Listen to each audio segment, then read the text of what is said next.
Podtacular, the unofficial Halo Universe podcast, presents episode 895, Cursed Rocket Grenades, recorded live on April 17th, 2025.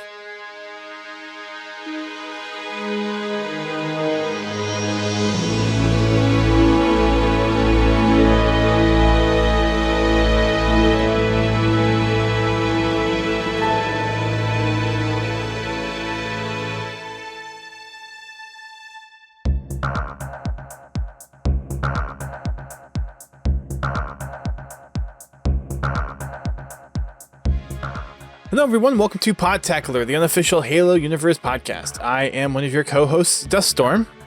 I'm your other co-host, Godzilla T. And it's been 2 months since we've done the podcast.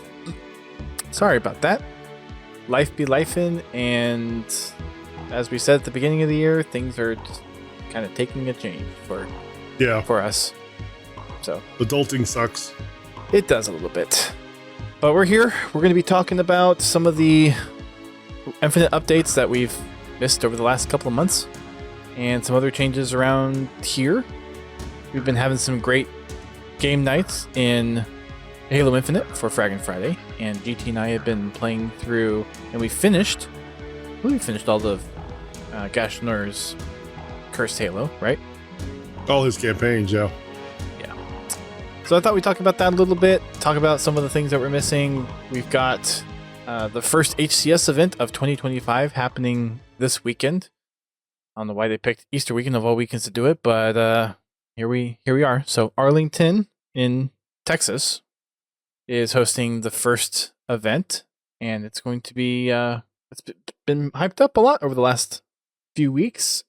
I know a few folks that are going out there and going to be participating, going to be viewing and watching. So it'll be quite the ordeal. There's also Twitch drops if you're watching from home. It'll be a good weekend. Probably be a busy weekend for a lot of folks, especially for for those attending Easter related activities. I'll be working. That's unfortunate. I get to go home 2 hours early though. I guess that's something. Sure. Anyways, so I'm expecting the daily sales to be around $200, which is kind of on the lower end, I'm guessing, right? Oh, that's like below rock bottom. Well, it kind of makes sense. There's people out doing other things on Sunday. Anyways, why don't you give a little bit of an update of how game nights have been going? Any crazy experiences that have been going on over the last couple of months? Bobby's doing weird things with vehicles. Oh, and we is not helping, but anyway. No.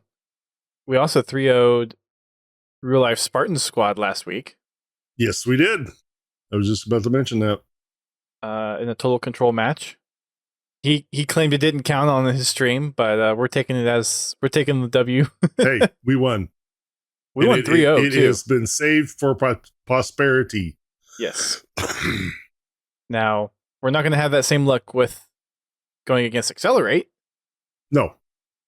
Not unless he's having a really bad night or just feels like being very generous, which I don't see either of those happening. Or unless he has a small squad for some reason. I don't think that it would even help. Maybe he'll put worse randoms with their squad? I don't know. Trying to give us a little bit of a boost here. Yeah. No. But it was fun to play against them. Sorry we squashed you 3-0, but for as many times as we've run across your lobby and we've gotten squashed, it felt nice to... Oh, never mind. So that's been nice. I got to play Did you get the chance to play the firefight at all that was out during this last operation? No, I didn't. It was a lot of fun. Unfortunately, they patched the XP farming, which a lot of people weren't happy about, but it was fun. Well, you could what do you expect? Yeah, I know. It was a lot of fun, though. You could actually keep going on for as long as you wanted. There was a mechanism that they implemented in matchmaking where if two people in the party voted to end the game, then the game ended, but otherwise it just kept another round went. So it was 5 waves in the round. There's no like Yeah. whole. There wasn't the 3 rounds in the set type of thing, but it was five waves for each round, and then there was like a bonus wave, Mm-hmm. and then that option to. And I don't know if I got this glitched in the game mode or what, but the first game I played was infinite ammo. Really? Every weapon was infinite ammo. Good glitch to have. It was a very nice glitch to have. Especially if the famine skull happens to come on. Well, unfortunately, got a little careless, and we lasted maybe 30, 40 minutes. It was a lot of fun, though. Yeah. Yeah, don't get me wrong. I like firefight, but I really don't have the patience for long firefight games anymore. Honestly, with ODST, that pretty much drove that out of me. Just trying to get that one stupid achievement. I mean, you said there you play firefight for 2.5, 3 hours straight. Yeah, it gets old really quick. Luckily, I had a good group of people with me, and they worked really well. We all found our role for each wave and each round and each set. So it worked out really well. I mean, by the time we made it, I think we still had like 35 lives. Nice. Yeah, we were playing on Last Resort. Yeah, that's the one. No, yeah. Last Resort to the Zanzibar. Oh, no, you're talking about an ODST. Yeah, an ODST. What is that? It's the one in Uplift Reserve. That's what it was. Yeah. We played on that one, and so we had access to vehicles. And we got really good at stealing choppers. Which is kind of what you need in order to survive Well, ODST what we do, firefight. what we do is we'd steal the choppers, and then we'd hide them in the buildings. And I mean, we must have had 25 choppers stuffed in every building there is on that map. And Stockpiling them. Well, if it was a trick, as long as the chopper was on the map, another one wouldn't spawn. So then you'd have to deal with brutes on choppers anymore. Oh. So it worked out to our advantage. We'd steal the choppers, we'd stick them in the rooms, and then we'd bring them out for the bonus rounds.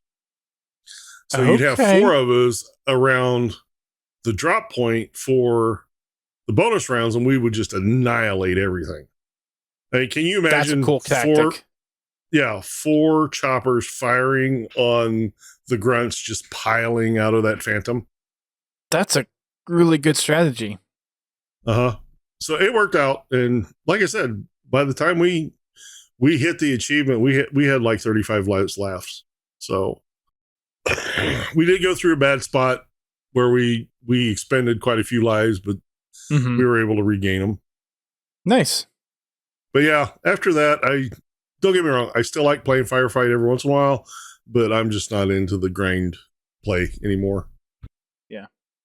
Okay. Very cool. We'll talk about Cursed Halo here in a little bit. I want to touch on some of the main news here before we dive too much into that discussion. Of course, we haven't had a show since we had Blue Team Operation out on Halo Infinite, so that's where we had Firefight and a few other things.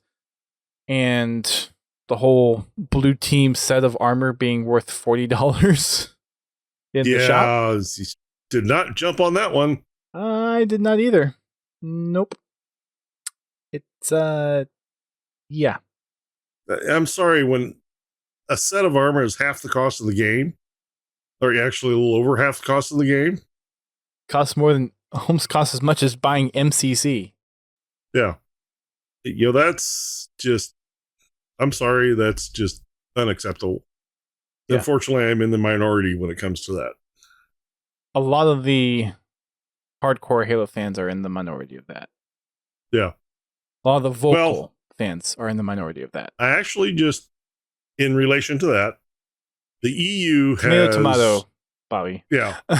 Yeah. The EU has been working on a set of regulations for live service games like Infinite or Overwatch or any of those games to curb the predatory natures of the stores, like the limited time offer things and the odd number of in-game currency that you buy. You can't just buy enough currency to buy one thing. You have to buy a bundle or buy two bundles. Yeah. Stuff like that. So I'm kind of interested to see where that's going to go, because if that gets pushed in the EU, it has a possibility to come over to the States. EU's been out there pushing a lot of mostly good policy. There's some questionable ones every once in a while, but for the most part, they're really playing to consumers a lot. They're really pushing on digital rights. Yeah. On protecting consumers on that. Which I got to give them thumbs up on that. It's good to see someone doing it. There are a lot of things that were enacted over there that affected us here. Right. One case is the iPhone. Well, right. Apple's not going to make two different iPhones, one for the US market, one for the European market. So that kind of helped us not have to buy the special charger from Apple anymore. Not that I use an Apple device anyway. But I'm interested to see where that stuff, if that stuff comes to pass over there, if it starts showing up over here. I would hope so, because Infinite's not that bad. Don't get me wrong. There's some shady tactics in the store. One of them is overcharging for the product. Right. But there's a lot of games that are a lot worse at it. And that are a lot more predatory when it comes to the store. And it's mainly, they cited a particular game, I can't remember the name of it. It was actually marketing to children. Yeah. Underage children. I forget which one it is. I remember hearing about that, though. Yeah, there was some specific game that was being called out in the coverage, but it's been a while since I've but anyway, looked into it. Yeah. So I'll be interested to see if that makes any changes here in the States. But as far as the nice. New game modes they've been bringing in, I've pretty much enjoyed all of them. Like I said, I didn't really jump into the firefight one much. A couple weeks ago, we played Hot Swap. That was fun. I didn't get a chance to play that one. Well, it's similar to Elimination, or was it Last Man Standing, or whatever that other one was? Gun game? Good, yeah, basically gun game. It's every 30 seconds your loadout But every 30 seconds, your weapon, your entire loadout changes. I may have played it a couple of times. Yeah. When it first came out. And they have a mix of long range, short range, mid range weapons. The oddball even makes it in there for one of the rotation. And I forget, did everyone spawn with the same rotation of weapons, or was it different? Yep. Okay. It is set. It's not based on kills or anything. Just every 30 seconds, your loadout changes. So you'll have a different piece of equipment, different grenade, different primary and secondary weapon. And I tell you what, man, sometimes that change is really inconvenient. You're in the middle of a firefight, and then it just switches on you right then and there. Yeah. You're in the middle of a long range combat, and then all of a sudden your sniper disappears for a shotgun. Yeah. Right. I'm lining up this shot. Can I just time it down to the millisecond of grabbing the snipe before it goes away? But no, it was a lot of fun. I mean, I enjoyed it, and I'm not the best at that kind of stuff, but I had fun with it. It was enjoyable. I liked it better than the kill-based rotation because everybody was on the same playing field. Yeah, the Escalation Slayer. Yeah, the Escalation Slayer. Don't get me wrong, it has its own fun to it, but I enjoyed Hot Swap more. I haven't played the latest one yet. I was going to play it last Friday, but our lobby got too big too quick because we started tonight with good problem to have 6, I think, which is fine. I mean, I don't have a problem with that. We've been hanging around in squad battle for quite a bit. we've been mostly running with full teams in squad battle, and then we'll jump into big team every so often when we get that extra person. And we've had lobbies that are like 11, almost 12. Mm-hmm. There's been a couple of nights that we've actually had a full big team lobby. So yeah, if we ever get to a magical 13 number, then it's like, okay, customs time. If we ever get there. Yeah, I'm going to have to go through and update my customs library. Yeah, I probably need to do that too. I can't remember the last time I actually looked through new maps and modes for customs. And there's a lot of new things just coming out with the operations too that are just fun to play. Yeah. Should definitely look into that. The next operation is coming, well, actually, it's here this week, Forerunner. And we're getting some new modes launching this week too. We get Husky Raid Assault, which will be interesting. Mm-hmm. Interesting. Trying to figure that one out, but well, you're kind of going backwards. Really interesting.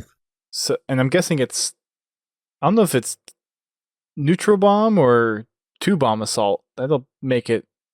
I'm guessing it would be 2-bomb assault. I would imagine it's basically just Husky Raid with bombs instead of flags. Yeah, well, the thing with the flags is that you have to get there and then come back, where the assault is just, you just have to get there. Mm-hmm. I'd be curious to see if it's neutral or multi-bomb, and I'll see if it's on Halo Waypoint. I actually haven't looked at that. I've just been pulling random things together. We also get Big Team Bomb Assault. That's coming to the 12v12 experience. And then we also have BTB Extraction, which should be interesting. In a full lobby, I might just narrow down the pick list and get that one. And there's some new maps coming with these too. This is Neutral Bomb for Husky Raid Assault. Oh, Neutral Bomb. Interesting. Neutral Bomb. There's a new map called Warehouse. It's basically a skate park for the map. And I'm guessing probably some of the other Husky Raid maps will be part of the introduction to it as well. There's ranked 1v1 showdown as well. So the 1v1 showdown that they released earlier this year? I think it was earlier this year. That's getting a ranked playlist. And there's going to be a ranked 1v1 showdown actually at HCS Arlington this weekend.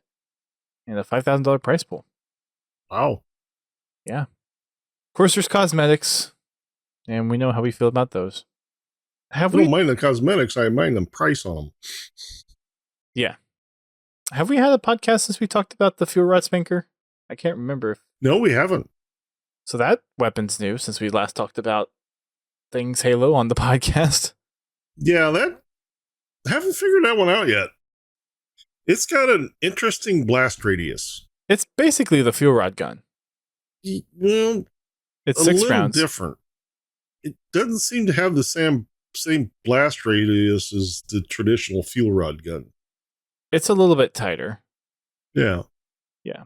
Because I was having a lot of players jump over the projectile while it was exploding and live. I think you also have to account for the movement mechanics in Infinite. Mm-hmm. That probably they weren't like thrusting or anything. They were literally just jumping over the projectile as it exploded. I think that the damage radius is a lot tighter. Oh yeah, it definitely is. Because I've felt in previous Halo games you get by with a lot more splash with the fuel rod than you can in Infinite. And I can't remember if the base fuel rod. I feel like the base fuel rod in Halo 5 may have been that way too. Where in previous games like Halo 3 and Halo 4, you could get by with a lot more splash. Mm-hmm. Because I even feel the spanker, like the normal spanker in Infinite, that splash damage is a lot tighter too. Oh, it is a lot more tactical. It definitely is. It used to be all you had to do was hit something solid near them, and then you see their course just go you flying. Damn near have to hit their feet, and even then they can still walk away from it. Mm-hmm. It's like the mechanics of how they did the explosion radius on that just doesn't work. Yeah, my brain doesn't process that. Yeah, it's a little more tactical than arcadey. And I feel like that's kind of a side effect of the studio focusing a lot more on competitive than a lot more of the arcadey style that I feel like the Bungie era Halos had. But then, of course, Halo 4 was a or Halo 5 had the sandbox of so many weapons, and it was arcade heaven for Oh yeah. things like Super Fiesta and Warzone. I mean, I can see where they would want to tune it for competitive, but leave that tuning in the competitive playlist.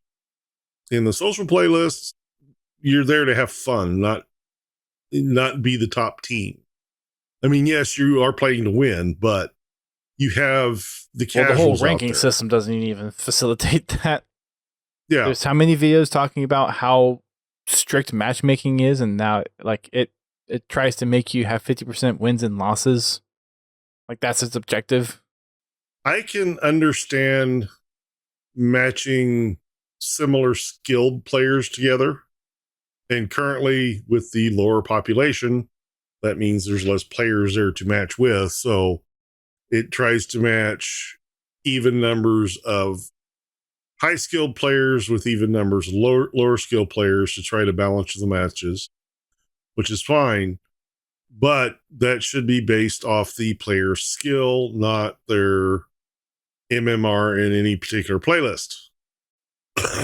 You know, there needs to be a system in place to judge the individual player's skill to better balance matchmaking. I think that's the whole point of the MMR system is to. Yeah, well, whatever metrics they put in there don't work because, well, I think the system works. I think the way that they've engineered matchmaking to match players together to drive a specific outcome, I think that's the part that doesn't work. Yeah.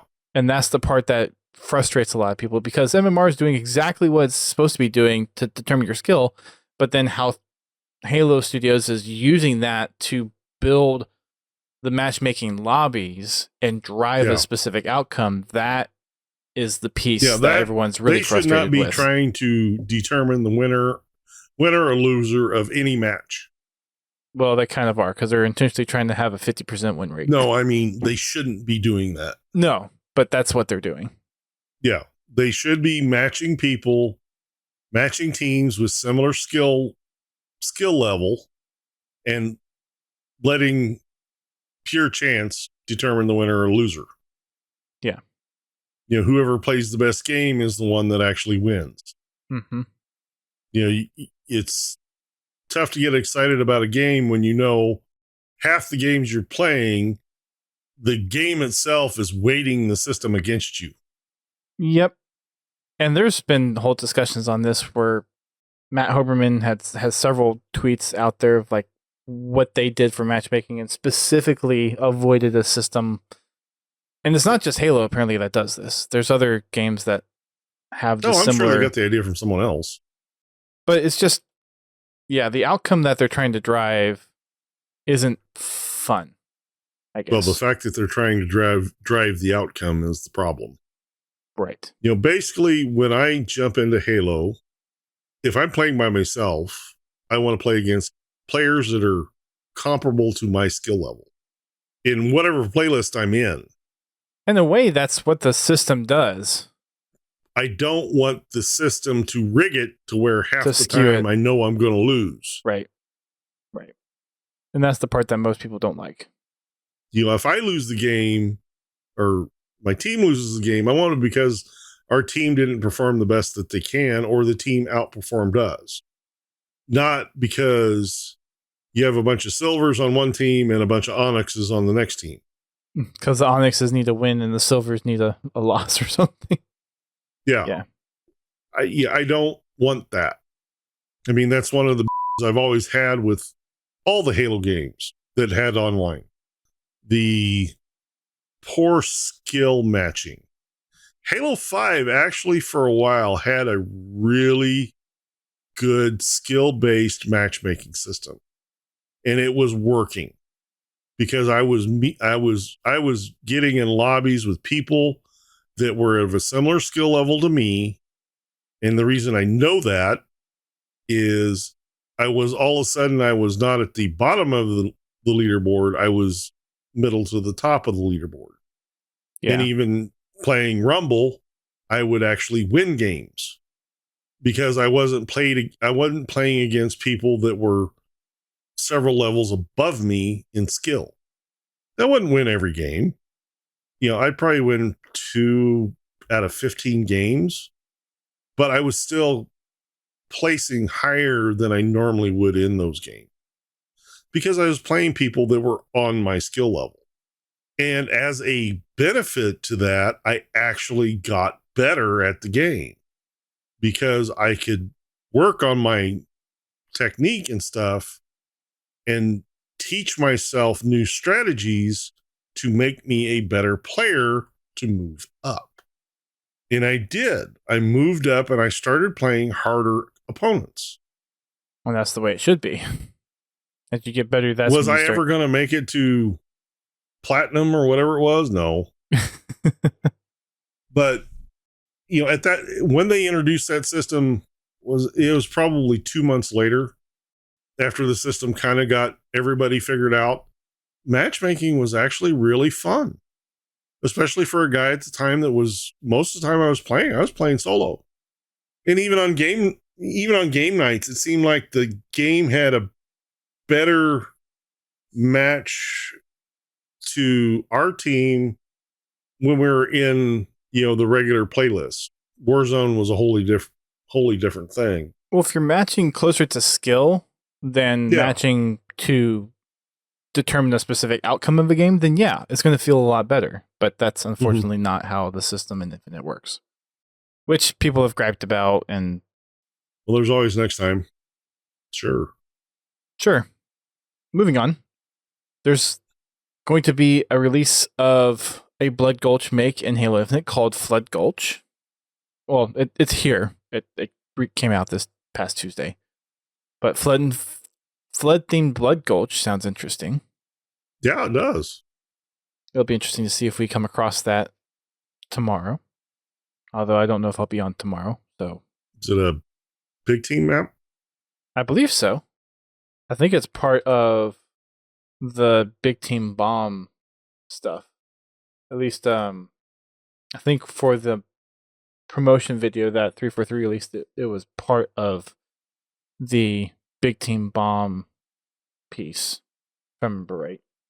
Yeah, it was in the pre-roll. Definitely. Yeah. I think I caught it there. Anyways, so that's it for Halo Infinite updates. I think we get a new season after this operation, so dropping in March will be the new. It'll be like the 50 and then 2020 tiers for the battle passes. So that should be coming here pretty soon. Expecting some interesting updates for that. The Microsoft Games Conference is also coming in June, and there's been a few different polls out by some of the community, as that's been announced now, of whether or not we'll see Halo this summer. Any kind of announcement, trailer, any kind of reveal of a game. So I don't know. I think we're due for something. And with Halo being on Unreal, with the Halo Studio changeover, I don't know if it's too close to the whole reveal from October, since that's when they really unveiled Halo Studios and the Unreal. I would like to see something, but I could also see them not putting something out this year. But I would like to see something, especially since I'm not counting on any game reveals as far as, new games that are in process.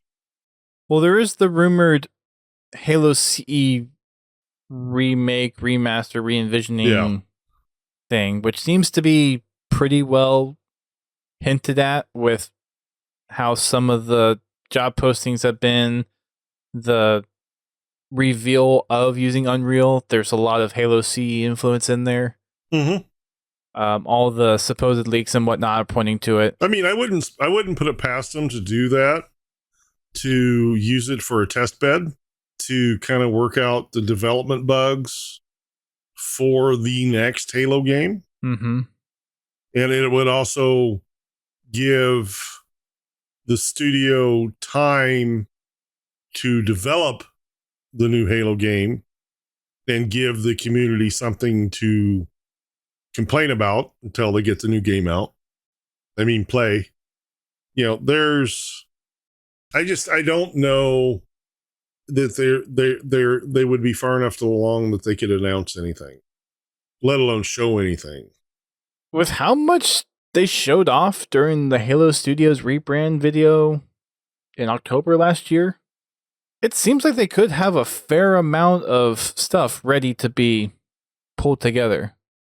And with Halo's 25th anniversary being next year, yeah, I imagine they've got to be planning something. Now, will they meet the plans on time if they do have something planned for November of next year? I don't know. But I would imagine they have something that they want to release and put out there. Well, yeah, again, we don't know when they actually started that little project with Unreal. It could have been early last year before they started that little project with Unreal. Even before all the drama started. So we don't, that was the, hey, look, this is what we're doing. We're ready to tell you that we're doing this. So they could have already been working on a remaster or remake or re-envisioning of CE for a year now. But I don't know. I'm definitely not holding my breath to hear anything from Halo Industries. Yeah. Tech demo versus actual game development, that's always kind of a toss-up. Mm-hmm. I mean, they were basically just putting together a video. Well, so much for the Slipspace engine, right? I think the Slipspace engine has real potential. The problem is the baffles me. Yeah, the 18 months. The problem is the way it was managed. And the turnover. Way the people that were working on it were managed. Yeah. The 18-month turnover of contractors is astounding. You take 6 to 9 months just to learn the engine, and then you have 9 months of actual work that you can put into a product before you can. That's got, someone had to have thought at some point, this is a complete waste of resources. You're spending 50% of someone's time working on the game just to train them on the tool set. Mm-hmm. Once they learn it, you might as well just keep them there. Yeah. Hire them and pay them a real salary. Look at how Bungie was able to basically create Halo 2 in 9 months because it was the same people working on the game.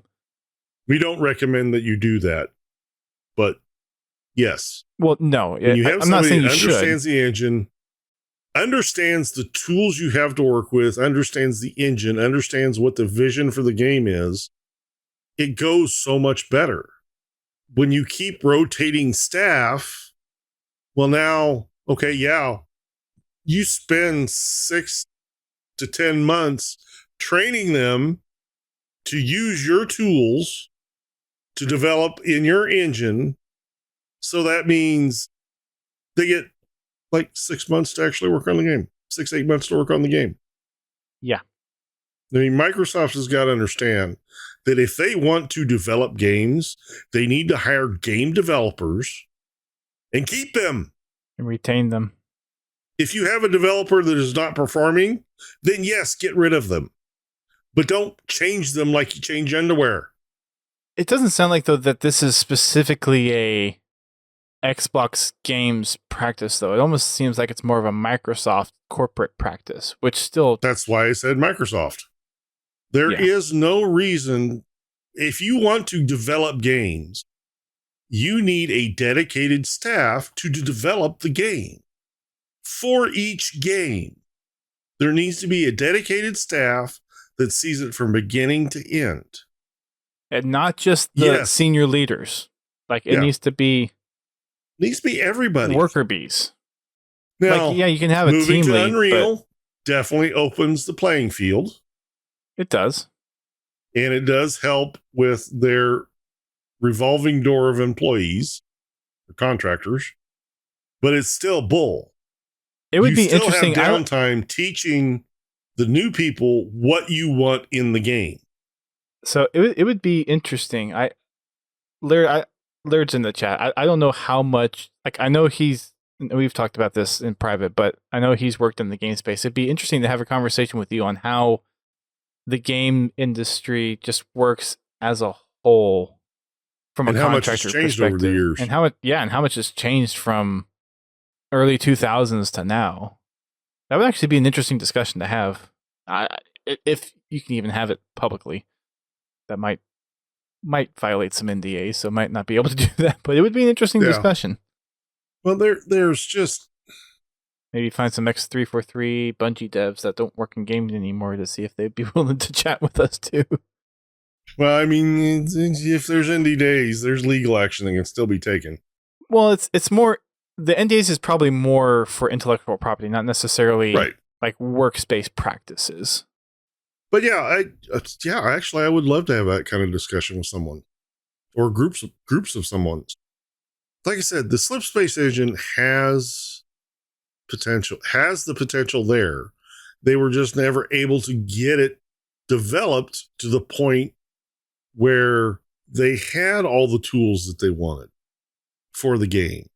Because, I mean, they have to develop the engine. Well, alongside developing the engine, they have to develop the tools to modify the engine. So, you got to have them both. And if you don't have them both, then the engine becomes a pain to deal with.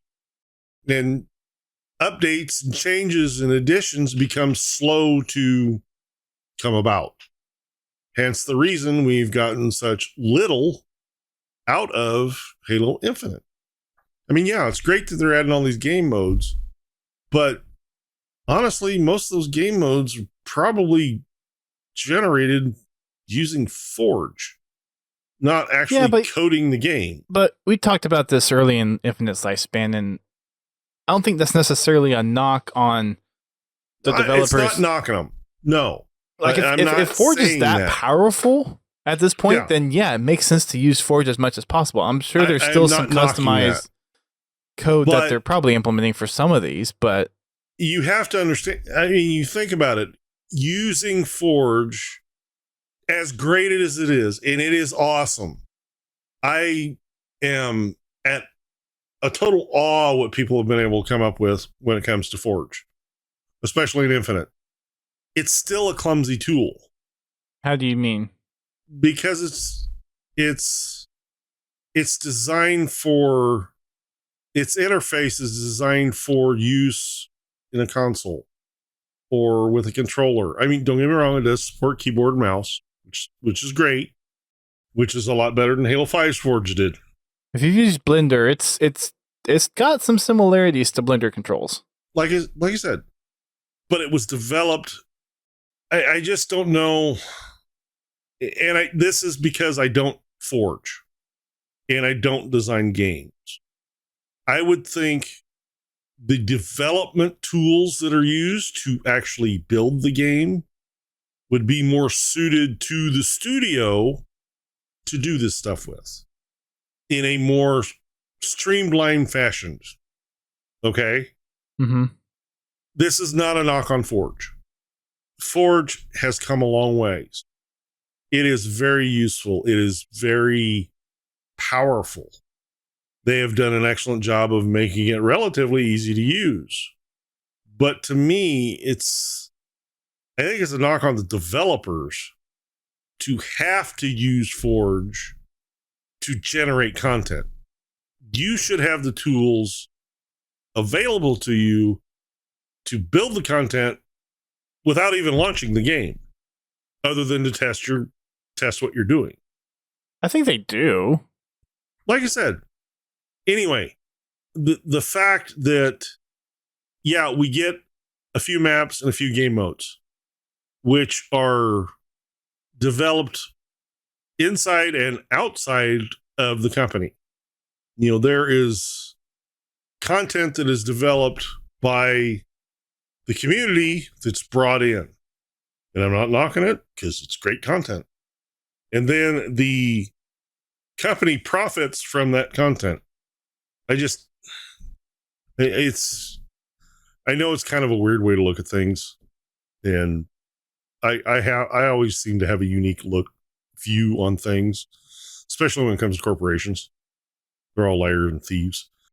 It just seems degrading on how you have these developers that have spent years developing a game, or games, plural, having to resort to an in-game tool for the public to update their game, to bring new content to their game. Like I said, it's a weird point of view, and I won't push it any further, but I think Halo's a unique point of that, though, because of how proactive the Halo community has been when it comes to making content in Forge. Mhm. And then the fact that we have the scripting elements really enhances the community's ability to make custom experiences. Well, see, that's just it. I'm not talking about the community. I'm talking about the developers of the game. I got you. But at the same time, you have experiences that the Halo community is making, and you want to showcase those. You want to be able to display those. So there should definitely be a mix of community-made stuff, and there has been. Yeah. Along with developer-made stuff. I don't have a problem with that, as long as the people that are making the content don't. At the same time, though, if the Forge tool set, and I think I remember them saying this during development, that part of the regular development process was to use Forge for some things, and that's basically, at this point, minus a couple of like custom tools that they have for maybe some intricate work, if they've made Forge so robust that it's basically a tool that developers use to make it, then like why not give them the credit for making such a great, basically developer used tool and making it available to the community? Just because it's called Forge and it's a release to the community. If that is truly what it is, then yes. If it is a developer tool that they have released to the public, then fine.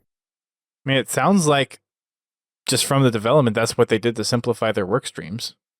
I don't know if it's out of necessity because of the Slipspace engine and the contractor turnover, or maybe they just made that many improvements to Forge where, yeah, it is that strong and robust.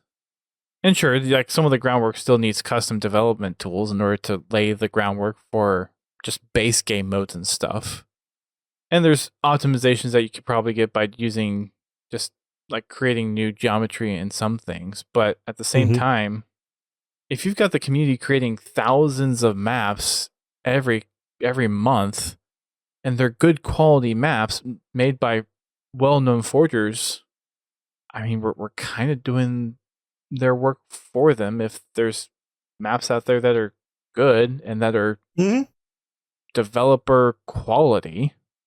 Now, I don't think that necessarily excuses them from focusing all their time on making money off of microtransactions.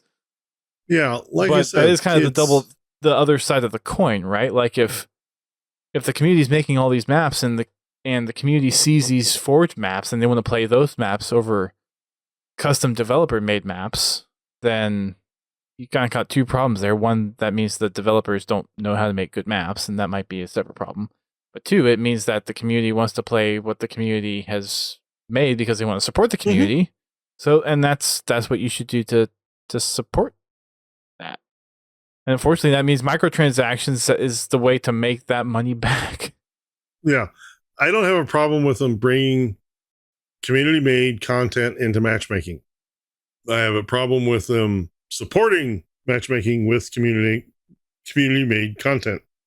Well, what else would you recommend they do? What would be your solution? Like, what specifically would they need to make that would set that completely separate make the content that they want to put out there?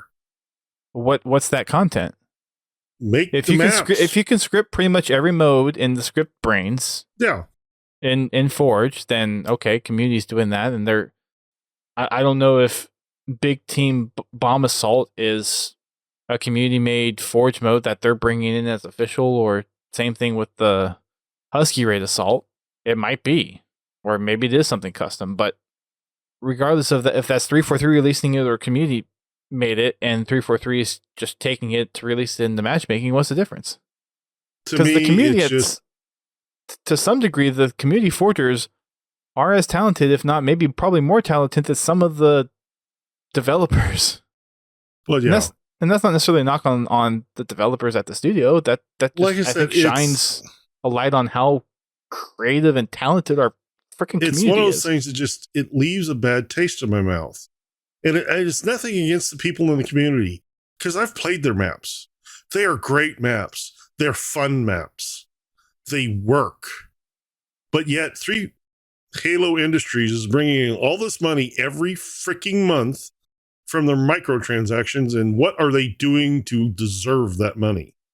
And that's a fair argument, and I think that's where some in the What are community they have said doing they to need the to pay game forgers to for their work. deserve that money? Sure. Porting a map from the community into matchmaking. Okay, that took all 10 minutes. Because a lot of these maps that they're importing out of the community have already been thoroughly tested by the community. We've been through that testing process. These big forgers, we got an abbreviated version they of know it, how to test a map. Right. I mean, they seriously know how to test a map. They know how to break maps. But that's why they're better testers. They're better testers than the developer. But then again, that's why you find all the holes in the developer maps. And that's why you have them partner with Forge Hub and the Forge Epidemic, because. But I mean, they're talented. So what do we get? What do we get out of this? A whole bunch of overpriced cosmetics. That's what your money's going to. It's not going to improve the game. I think it's a hard question to ask. How would they improve the game? I think the big one for me is not necessarily maybe fix it to where I quit getting shot through freaking walls. Make the gravity hammer make sense. Well, that's what I mean. The gravity hammer is just different than the shooting through walls thing. I think is a lost cause. Make it where when I throw a grenade and I die, it doesn't disappear. Have you put in tickets for that? That's been there since the day it launched. Have you put in a ticket for it? Yes, actually I have. Okay. Fair enough. Multiples. Okay. With video clips. Good. Well then, yeah, it sucks that they haven't fixed that yet. No, I don't think it's a fix. I think it was purposely put in there. What, nades not blowing people up? The fact that I see a grenade leave my hand on the game and die, and it evaporates. It just vanishes. Well, there's a whole bunch of complexity behind that, but like I said, and that's probably part of why I get shot through walls. Oh, that's definitely why. It's the networking latency that's just part of the game, which sucks, but that's always a hard balance to play. Honestly, I'd almost like to go back to peer-to-peer. I thought being on a dedicated server, truly on a dedicated server, would be a much more balanced playing experience. It's worse than having somebody have host lead or host advantage. At least with host advantage, I don't have to worry about one person. With this system that they've developed for Infinite, a whole separate technical conversation.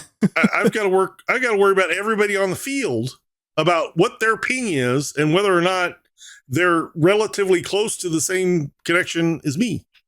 Well, and it prioritizes. And then I got to look at it like, what do you prioritize? The what's client my and the server? That's why I have my ping up on my screen. Mm-hmm. So I can see what the ping is to know what kind of match I'm going to have. Yeah, if you're under 30, you're hosed because it's going to default to server timing. If you're over 30, then it preferences the client a little bit more. It's like it either preferences the client or preferences the server. Pick one. Yeah, I don't disagree with that sentiment. And at the server end, you adjust the inputs and outputs of the game to account for ping. But I mean, to the flip side of that, you could say, all right, someone saw you throw a grenade after you died.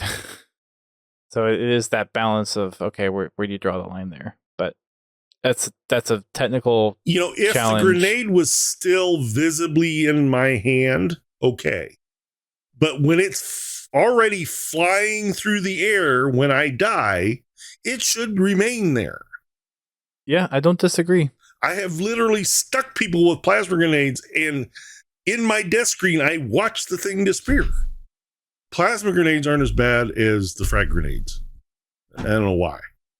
Anyway. Okay. Bungie has a new marathon game. that they've announced. There's a closed alpha coming in a couple of weeks. Next week? Might be next week. Not going to play it. I don't plan on playing it. I haven't even played the original Marathon games, which you can actually get for free somewhere, or they were free available to be grabbed somewhere. I know I downloaded them. I would probably play the original Marathon. I'm not going to play the new one. I have... it's multiplayer only, which is... Yeah, after the way they treated their last game at the end of its life, I have no reason to even support Bungie anymore. Well, it's there for people that are interested. All the Halo YouTubers are talking about it. Yeah. And Xperia, Mintblitz, Real Life Spartan, Ubernick, they're all talking they're about more it. than welcome to talk about it. I will not be playing it. I will not try to get into a beta test or anything. I've got a backlog as it stands. My Steam library is quite full of games I haven't played. I haven't finished Mass Effect yet. I haven't played through... wanted to play Fallout New Vegas because of the Fallout series on Amazon Prime. There's Fallout 76, Fallout 4 I haven't played. There's Elder Scrolls. At some point, I'll probably want to do another Baldur's Gate run with the new patch that's coming out. I never finished Borderlands 3. I never started it, so...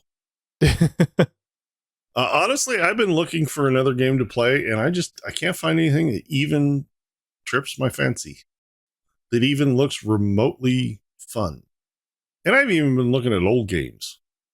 I guess I'm just getting to be an old fart.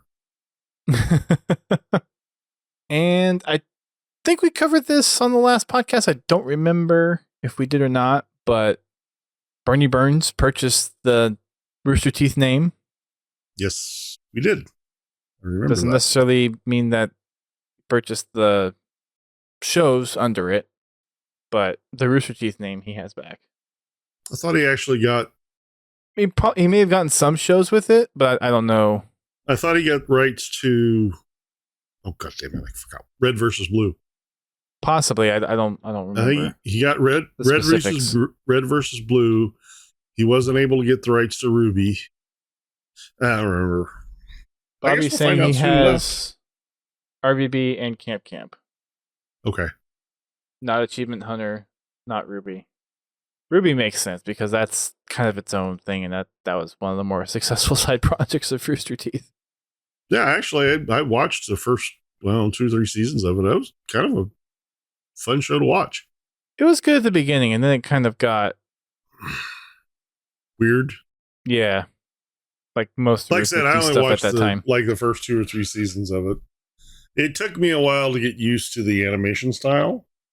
Well, that was I can't remember if it was Ruby or if it was just a new animation tool in that style that was being used, and I think Monty Ohm wanted to try out that tool. But I think it was a new and upcoming tool used for animation, and Ruby was one that really pushed the use of that tool at the time. It's a different type of animation. So Netflix purchased the rights to stream the Halo series season 1 in select regions, and it topped out a lot of charts for those regions, which still goes to show that even though the vocal minority of the Halo community really dislikes the Halo TV show, that the general audience of the world likes the Halo TV series. Mm-hmm. Like I said, I enjoyed watching it. Now, don't get me wrong, there were parts of it I didn't like. Sex scene. And it's not related to the Halo canon at all, but as a self-contained show, it's like a decent show. I went into it knowing that, because they said ahead of time, it's not part of the normal canon of the universe. Yeah, but they did say that it was supposed to be like pretty closely tied in, and I feel like... Well, like I said, I heard that, and I'm like, okay, well, this is going to be retconning a lot of stuff that they just don't want to say they're doing. So I came into it with a completely open mind, as this is a totally brand new story that is not related to what I already knew. They did. Don't get me wrong. They overlapped a lot of stuff. I mean, there were some things that were the same, some things that were different. Well, a lot of things that were different. But like I said, really the only real complaints I ever had with it was the sex scene, which made no freaking sense. And the early special effects were strange. Definitely different. We'll say that. Yeah. Mm-hmm. But like I said, it's just... And even on Paramount, Halo continues to be one of the top ranked shows on that platform. So, maybe season 3 somewhere? Netflix, maybe? No. I at least the general consensus is it's not probably not a lifeline. Even the non Halo crowds, like just the generic IGNs or Verge type sites, they're saying that this isn't a lifeline for season 3. This is just, okay, more people can have access to the show in other regions that Paramount Plus doesn't stream in. That's all it is. I mean, the possibility is still there. It's just highly unlikely. Right. The future seasons of the Halo TV show are not off the table. The show's not canceled, even though it kind of is canceled, but it's not... It's been shelved. It's been shelved. It's not... The hushed casket hasn't been sealed, to use a Halo reference. But it's really close to being closed. It's pretty freaking close, yeah. We're talking feeler gauges here. Anyway. The other last piece of news I have is that Halo Studios is still, after 6 months now, plus, looking for a creative director, looking for someone to fill in the shoes of Joe Staten. How they still don't have somebody in that role to help unify the projects and goals that the Halo Studios is working on is kind of baffling at this point. Maybe it's such a daunting position that no one wants to take it. Or... Judging from the recent history of that particular company, I don't know that I'd want to go work for them. Just because they got a new name doesn't mean it ain't the same company. It's still the same company. New name. I think everyone saw smooth through that smoke screen. It's not a new company. Like yeah. There's some different management, different leadership, but there's got to be a big culture change to make a difference. Same company still pulling the strings. Microsoft and Xbox is, yeah. So, on to Cursed Halo. Before we start on that, random subject. Okay. Everybody's thumbed through Facebook, right? You know, just your video feed and stuff like that. And everybody's come across the instant karma videos, right? You know, somebody does something stupid while driving down the highway and a cop immediately pulls them over. Which one of the many situations are you about to pull out here? Because this actually happened to me. Sunday night, I left work. Oh, you're actually talking about real life stuff, not I'm Cursed talking Halo about stuff. Real life this time. Okay. I get on the highway. I no sooner hit the right lane and boom, car goes by. Okay. So one of those gray little crossover cars. And then I think I see where this is going. Next white pickup truck. Vroom. The hell's going on? Keep in mind, when I merged into the right lane, there was nobody back there. I mean, there was nobody within a mile of my car. So these two were booking. Okay. Second later, another one. Boom. Woo, woo, woo, woo. Oh. White Tahoe with red and blue lights. So, instant karma moment. Somebody did something stupid and got caught. Like I said, I don't know what the hell was going on between those two, but they were hauling down the highway. That's for damn sure. Okay. I felt very gratified seeing that. Yes, I'm sure you did. Because you have no idea how many times a day I'm like, God damn it, where's a cop? Right? Pardon my French, but that's the truth. Anyway. Okay, now that I got that out of the way. Well, there's plenty of instant karma to be had when you're dealing with interdimensional bubbles. Someone with D20s? That was just the first one. That was Inferno Plus's Halo CE. Cursed Halo. Gashnor's is a little bit different. Now, the rocket nades, I had a little too much fun with those. The interdimensional marbles were fun to play with. Uh-huh. Yeah. Until they bring out a tactical nuke. Yeah. But I wasn't the only one that suffered from my own shenanigans. No, he did it to himself multiple times. In GT, like, I will clearly take the blame for all of the shenanigans from the Halo CE, Cursed Halo CE, and being the end of many runs because of my shenanigans. That was mostly me, probably 95% or more me in Halo CE. The scales definitely balanced out a little bit more. I was still a little bit higher than GT, 10%. but 10%. Maybe closer to 25. 25. Especially, no, wait a minute. Who was the one running around ODST sticking rocket grenades to absolutely everything to see if it would move? I was following him a block and a half back. Early on parts of ODST, yes. About halfway through, I got a little bit more reserved, and then when we got to Data Hive and the mission before it, I forget what the actual mission before it is, when you're going through sub-level 9 and trying to get down to Data Hive. There were definitely more times, I think it was a lot more, closer to 50-50 of, I got killed by something that you did. No. It was a lot more. Somebody was sticking them to dumpsters and cars. And yes, early trash on. Cans and early on, I'm yes. I'm a block and a half back getting splattered by random shit. Well, and in the Data Hive too, there's a car coming at me. I mean, yes. In the early parts of Odyssey, yes, but later on, especially in Delta Hive and in the sub levels, I'll just be walking along.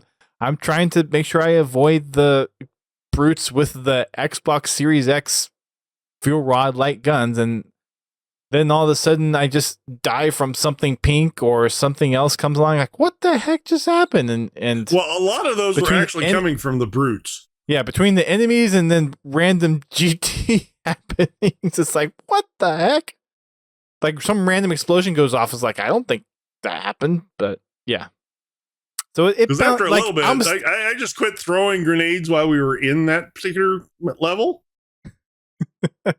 because half the time I was blowing myself up. The shenanigans were still there, but it balanced out a little bit. Like I just quit using grenades. Then the flamethrower was weird. Like it was spewing out every random projectile that there was in the mods. Yeah. Don't recommend the flamethrower in a closed area. In an enclosed area. Bad idea. Although that was the only place that you could use it because that was the true only place that it spawns in that game. It was nice that most of the weapons and equipment was standardized across the 3 games. So the grenade types were, at least for the frags and the spike grenades and plasma grenades, were the same from Halo 3 through ODST and Reach. So that was nice that those were actually pretty much the same, so you didn't have much of a different experience there. The saxophone weapon was pretty cool. There's some other random weapons that I feel like were not as... I got mail. I got mail. Yeah. The needler that was basically the AOL mail. And whenever you hit the Super Combine, you heard the "you got mail." That was a good one. The later ones also had the rod. So there was a fire rod, there was a lightning rod, there was a gravity rod, a needler rod, and there were several bugs, especially in ODST, where we couldn't finish missions. I think there were at least 3 missions. There was NMPDHQ, there was Coastal Highway. Yeah, the Coastal Highway, I don't know what was going on with that one. Because, I mean, we actually played through the level 3 times, actually. 3 times? Because the 3rd time, we played through, and we did not throw a single explosive. Anything. We killed everything with projectile weapons, and it still would not let us progress. Yeah, for some reason, whenever the engineer and Dare got out of the elephant, the engineer just instantly dies, which ends the mission. And we don't know if it was a bug in the scripting.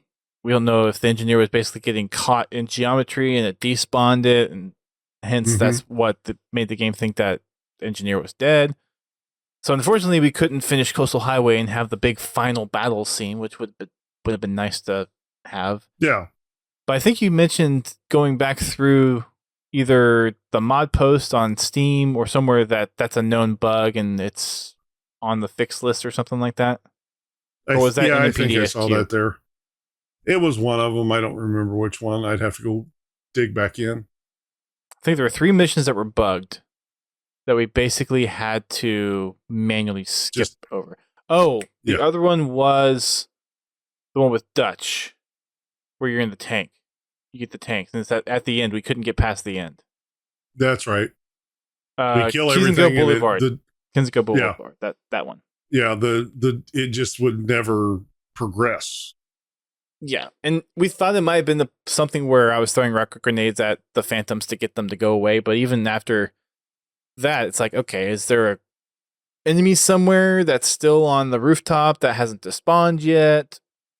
Mm-hmm. Well, yeah, at first we thought it was just like in Infinite, the glitch in Infinite where, you blow an enemy out of the area, but the game still thinks the enemy is there alive. And then, you have to go back a certain distance, come back forward, and then it'll complete. But that's one of our theories as to what was going on. Well, in PDHQ, there was one phantom that wouldn't come close enough to the platform, and it would dump half of its passengers off the map.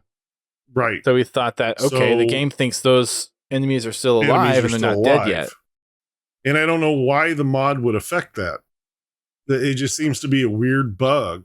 Because, I mean, they modified the weapon projectiles and the, some of the actual models for the weapons. But how does that affect Phantom landing 2 more feet away from the edge? Well, and mods can have quirky side effects sometimes. Like I said. But all in all, I mean, all 4 of them were fun. Were there 4?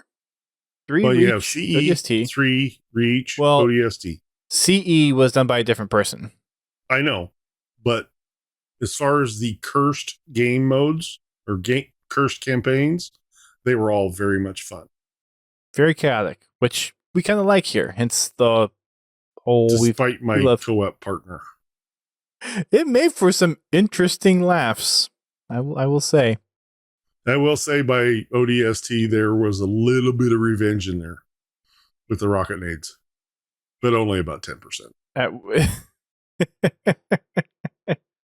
Maybe closer to 15, but yes, I balanced out a little bit after that. And then we did Reach, which there were some references in there that I didn't quite pick up on. I know there's a lot of gaming and other nerd culture stuff, but there were some funny moments. I feel like they could have done a little bit more with some of that, but at the same time, some of the additions in there were kind of funny. The plasma were F-bombs instead of plasma grenades. That was a change between 3 ODST and Reach. The interdimensional marble was nice, though, because as long as it wasn't the tactical nuke, you could basically spam it until you got the weapon that you wanted. Because we had Bandana Skull on, so we had infinite uses of everything. Because why would you want to run around and hunt for ammo? Exactly. Especially if you're having fun and it's a wacky mod as it stands anyways. The Gunta grunts were interesting. There were so many additional random things in that game. The Falcons being cones was interesting. The fact that George was Super Saiyan every time and you're watching a cutscene and you just see the emanating You always effects. knew where George was. Yes. George was not hiding from anybody. And the part with Kat's death Oh, yeah. That was The kind of disgusting. The grunt birthday party skull in her head actually exploding. Pops like a balloon. It's one of those things where if you think about it, you should have seen it coming, but it was so unexpected that it really got us. I didn't see it coming. Okay. The grunt birthday party skull or sound, yeah. The head popping, no. Her head actually exploding. It's like, whoa, whoa. And it was timed with the pop in the sound effect, too. Mm-hmm. Yeah, it was. Oh, and the Mac cannon at the end of Reach was a giant silence pistol. Oh, God. What the hell's that noise? Yeah. They figured out it was the Mac cannon. I'm surprised they didn't manage to find a way to... Oh, no. Did they had do a barrel roll in the space battle, right? Like, if you did an actual, like, flip, it was do a barrel roll. Oh, no, it was the text. It was... I don't remember. I think it was something with one of the props when you were doing the tutorial of, like, do something to do a barrel roll. Yeah. Yeah, unfortunately, I don't remember that. I wasn't reading the text much. I was trying to figure out the weird flying of that damn thing. I'm like, I don't remember this thing flying this way. Yeah, because you were the starfighters. You weren't the Saber, you were the starfighter. Yeah, he changed the model, and he changed the physics too. He had to have changed the physics. Oh, and in Reach, sprint made you sprint backwards. And all of the equipment did something different. I sprinted backwards as much as I could. Yeah, I couldn't do that. So I walked a lot. But it was a lot of fun. He did leave the bobs in Reach. I actually killed one. Had grocery carts instead of mongoose. The ghosts Reach was the most recent one we played, pads. so I'm forgetting most of what was in the Halo 3 cursed Halo. Because it's been a while since. Well, as far as weapons, it was pretty much all the same stuff. Mostly the same as ODST, yeah. The tank was the same. The Warthog was the Hyper Hog. Well, there are different kinds of Warthogs. Yes. The base Warthog was the Hyper Hog. And then you had the Hover Hog. I think in what other? You had the quad sniper rifle. Then you had the little squat hog. What was it? The one was basically 4 wheels on a turret. Oh, yeah, I don't remember what that one was. Oh, there was the punching glove from Halo 3, the knockout glove, the Mountain Dew shooters. Oh, the ARs that would fire rapidly, and if you held down the trigger, they would explode. Hoglet, Bobby. Yeah, you wanted to make sure you reloaded before the end of the clip. Because if you didn't, it exploded, and you were left with a pistol that shoots backwards. Yeah, it shot you in the face. Well, was that Halo 3 or was that only CE? That was all of them. I didn't think Reach had. Yeah, Reach had it too. Okay. Maybe I just threw it down so quickly when when I got it to just not bother with it. So we've finished Cursed Halo, the Gashnor mods. We will possibly do the Ruby's Rebalanced at some point. There's also the Mythic Overhauls, which we've thought about doing. And I forget what other campaign mods that we've talked about. I know there's some community games that we wanted to play at some point. Project Contingency they have an actual release for their game that's publicly available now. And there's plenty of mods and games I need to actually go through. So that's what we've been doing over the last couple of months. And hopefully it's not 2 months before our next podcast. I doubt it will be. We've had hopefully several things come up, although with kid number 2 on the way, come June, the availability for podcasts might be in question for me again. But game nights should still be going on. We will possibly try to incorporate some NCC nights here at some point. I think 343 is trying to make some improvements to the modding situation. I actually saw a clip from Nated's stream a couple weeks ago where he actually ran across one of those MCC modders that basically takes over your character and basically tries to get you shadow banned from the back end. Nice. So it's still a problem. But I think 343 has a small team trying to figure it out. But time will tell. That'll be it for us tonight. Thanks, Bobby and Laird, for coming in lurking. Hope everything is going well. Thanks for folks that are still listening to us, even though it's been 2 months since the last podcast. Final note is we're not on Skype anymore. We were using Skype for the longest time because it had the native NDI capabilities built into it and made things easier. So Microsoft fixed it by not deleting it. Yeah. Which, to be fair, the service is littered with spammers now. I don't know if you get these, but I feel like every 2 weeks I'm getting some kind of group message about crypto or something on Skype. No, actually, I don't get that many of them. I guess feel like you're just more popular than me. I mean, I've gotten them in the past, but I've always just blocked them or... Yeah.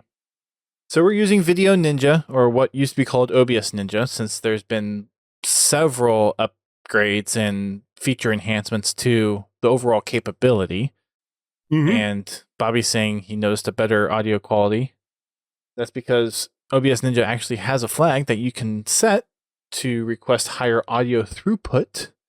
And it's actually meant to be kind of supportive of doing high quality audio design. And there's some other capabilities out there that are meant to be used by professional songwriters and producers. So the fact that there's high quality audio flags in here, yeah, it probably sounds better because it's using better audio codecs than are natively built into Skype. So that's a plus. And it's actually lighter resources on my streaming PC. Does not surprise me. Because I'm just... We are talking about Microsoft here. I mean, I don't know how much of this video codec and that piece of Skype they changed when they acquired it, but possibly. But it's just playing a stream from browser source, so it's literally just doing the decode. It's not having to actually receive an NDI stream, decode it, native NDI, and then putting it in the scene. It's just a video stream from a website, essentially, on the layout. I could probably do some more optimizations to the overall VFX side of things. I think that's the other kind of heavy part of it, is because we have the animated background, we have the animated borders, and everything else that probably makes my scene a little bit more intense. But OBS is only running at 20% on my streaming PC. So it means that we're in a lot better position for all this. It also helps for my D&D campaign as well. But yeah, I've got to update the overlay a little bit anyways. I want to redo it to where our video fills up more of the screen and we go from the nice wide aspect ratio to taller. So that'll be an update to come. And I need to remove one of those podcasts down there. I think Amazon Music, maybe? I don't remember. And then Twitter, I guess I'll change to X or something like that. Or maybe I just keep Twitter for posterity's sake of keeping Twitter. I need to add threads, though. Yeah, add threads in there. But yeah, no more Skype. We are now moved over, and with everything being better with Video Ninja, that just works. So end of an era with using Skype. And I don't have to ask people to use Skype, but just all the other intricacies of using Video Ninja instead. Just a side note, due to my schedule for the next week, the 24th and 25th, unfortunately, I will not be available. So we will keep you updated as far as game night. Game night will probably go on, but I don't know if Dust will be able to host it or not, seeing that's a little over a week away. Possibly. But we'll keep you updated on it. But as always, you guys are always welcome to get together and hold your own game night. That way you all can still get together and have some fun.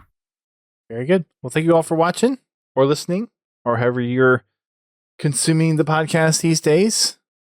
We will catch you all on a game night or on the next one, whenever that happens to be. Thank you for listening to Podtacular, the unofficial Halo Universe podcast. You can find our podcast on your favorite podcasting service and listen to us live every Thursday night at 8:30 p.m. Eastern Time on Twitch. Check out our website, podtacular.com, and join the community on Discord at podtacular.com/Discord. If you want to play Halo with us, come join us for Fraggin' Fridays at 8:30 p.m. Eastern Time. You can find us on Twitter, Facebook, Instagram, and YouTube. Become a supporter of the show by sharing the show with your friends and family. Or help keep the lights on by subscribing to us on Twitch, donating via PayPal, or becoming a patron alongside Confal, Pins Halo, and Prestige Ace. Until next time, keep on fragging trucks.